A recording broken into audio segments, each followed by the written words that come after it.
రాష్ట్రంలో డయేరియా కేసుల్ని అరికట్టేందుకు వైద్యాధికారులు ముమ్మరంగా చర్యలు చేపడుతున్నారు.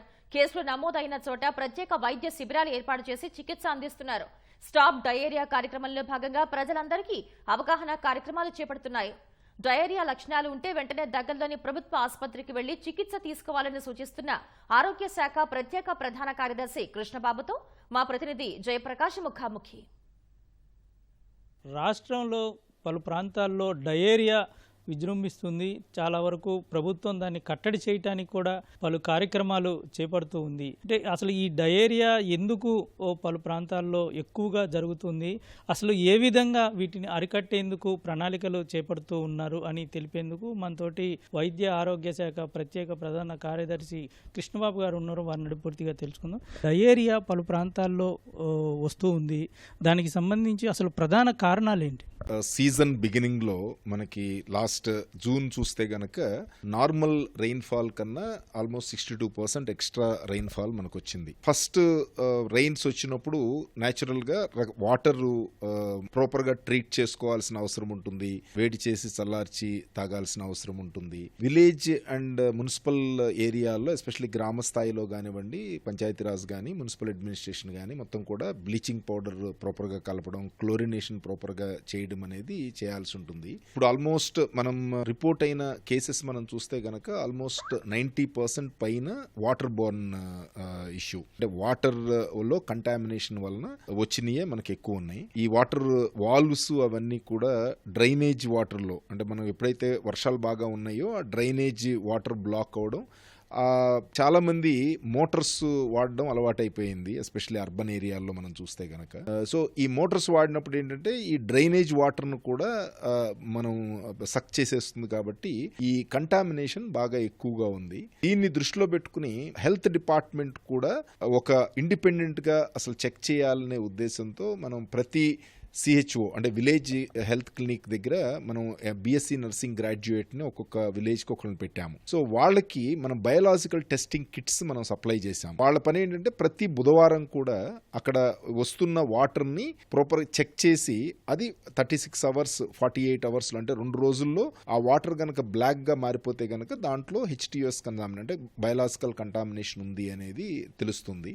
సో అలా ఆల్మోస్ట్ ప్రతి వీక్ ఆల్మోస్ట్ 10,000 శాంపుల్స్ మనం చెక్ చేస్తున్నాము. అలాగే మన డిప్యూటీ సీఎం గారు, మన పంచాయతీరాజ్ రూరల్ డెవలప్మెంట్, అలాగే మున్సిపల్ అడ్మినిస్ట్రేషన్ మంత్రి గారు, తర్వాత హెల్త్ శాఖ మార్చులు ముగ్గురు కూడా కంబైన్డ్గా 3 డిపార్ట్మెంట్లని కలిపి రివ్యూ చేయడం జరిగింది. దాని తర్వాత ముఖ్యమంత్రి గారి స్థాయిలో కూడా ఈ సీజనల్ కండిషన్స్ మీద డీటెయిల్డ్గా రివ్యూ చేయడం జరిగింది.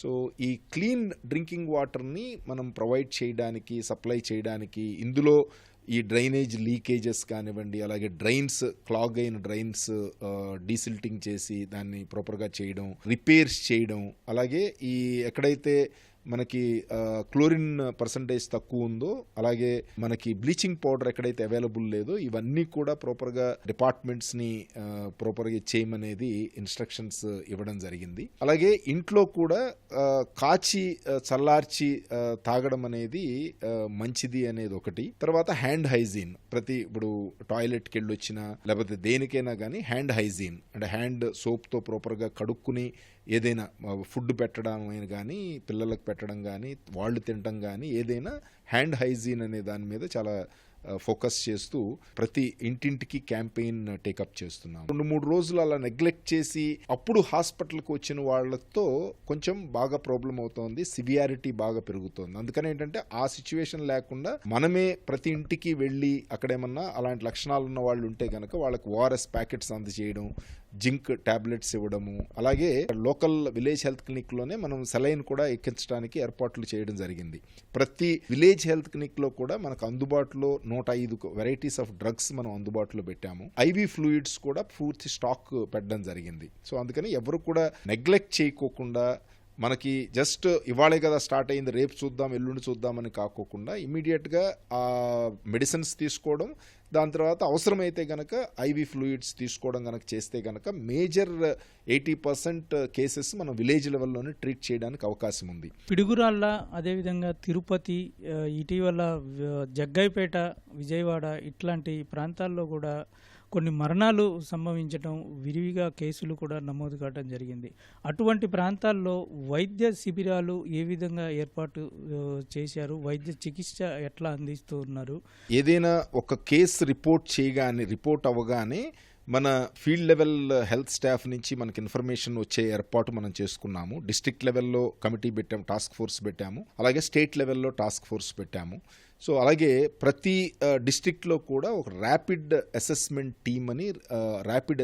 టీమ్ అని పెట్టాము. మెడికల్ కాలేజ్లో concern professor microbiology, general physician వాళ్ళతో ఒక టీం పెట్టడం జరిగింది. సో అలా ఏదన్నా రిపోర్ట్ రాగానే ఫస్ట్ థింగ్ ఏంటంటే అక్కడ ఇమీడియట్గా హెల్త్ క్యాంప్ ఆర్గనైజ్ చేయడం, నియర్ బై డాక్టర్స్ని వాళ్ళని డిప్లాయ్ చేసి 24/7 హెల్త్ క్యాంప్ పెట్టడం, తర్వాత ఇంటింటికి సర్వే చేసి ఎక్కడన్నా కేసులు ఉంటే కనుక వాళ్ళని ఆ క్యాంపు తీసుకురావడం, కానీ వాళ్ళకి ఓఆర్ఎస్ ప్యాకెట్స్ లేకపోతే ఇంటికాడే మన సెలైన్ చేయడము, అలాంటి ఏర్పాట్లు చేయడం జరిగింది. అన్ని హాస్పిటల్స్లో కూడా, అంటే రిఫరల్ హాస్పిటల్స్ అన్నిట్లో కూడా సెపరేట్ వార్డు, ఎందుకంటే ఈ సీజనల్ డిసీజ్ కాబట్టి సెపరేట్ వార్డు అట్లీస్ట్ ఒక 20 బెడ్స్ ఉండేటట్టు ఆర్గనైజ్ చేయడం జరిగింది. ప్రభుత్వం ప్రతిష్టాత్మకంగా స్టాప్ డయేరియా అనే కార్యక్రమాన్ని రాష్ట్ర వ్యాప్తంగా తీసుకువెళ్తుంది. స్పందన ఎలా ఉంది?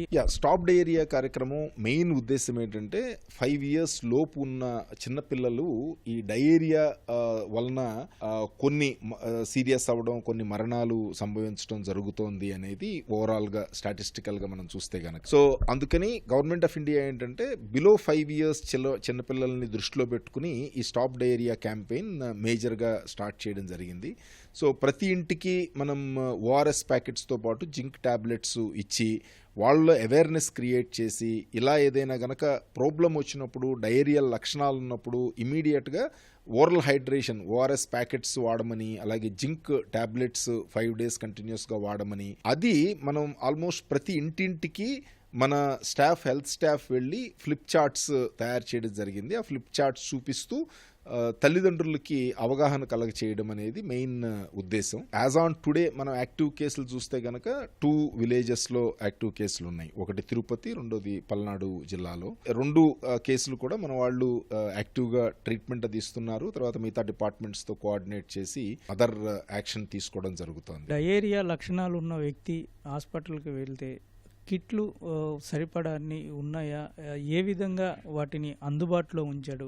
ఎక్కడికి వెళ్ళాల్సిన అవసరం ఉంది? విలేజ్ హెల్త్ క్లినిక్ నుంచి టెరిషరీ హాస్పిటల్స్, అంటే గవర్నమెంట్ జనరల్ హాస్పిటల్స్ వరకు కూడా పూర్తి స్థాయిలో మెడిసిన్స్ కానివ్వండి, అలాగే ఐవీ ఫ్లూయిడ్స్ కానివ్వండి, ఓఆర్ఎస్ కానివ్వండి, దానికి సంబంధించిన ట్రీట్మెంట్కి సంబంధించిన అన్ని రకాల మెడిసిన్స్ అందుబాటులో ఉన్నాయి. సివియారిటీని బట్టి చిన్నగా స్టార్ట్ అయ్యి ప్రాబ్లం ఉంటే కనుక విలేజ్ స్థాయిలోనే మన ప్రతి విలేజ్లో ఇప్పుడు బిఎస్సి నర్సింగ్ చేసిన ఒక సిహెచ్ఓని పెట్టాము. సో వాళ్ళతో పాటు ఏఎన్ఎం ఉన్నారు, ఆశా వర్కర్స్ ఉన్నారు. సో వాళ్ళు డీల్ చేయగలిగినప్పుడు వాళ్ళు చేస్తారు. వాళ్ళు చూసి అది కనుక కొంచెం సీరియస్, ఇమీడియట్గా హయ్యర్ అటెన్షన్ కావాలి అంటే కనుక ఆ కన్సర్న్డ్ సిహెచ్సిలో కానీ లేకపోతే గవర్నమెంట్ జనరల్ హాస్పిటల్కి కానీ రికమెండ్ చేసి వాళ్లే తీసుకొచ్చి అక్కడ అడ్మిట్ చేసే ఏర్పాటు చేయడం జరిగింది. ఇది కృష్ణబాబు గారు చెప్తుంది. కెమెరామెన్ కోటితో జయప్రకాష్, ఈటీవీ న్యూస్.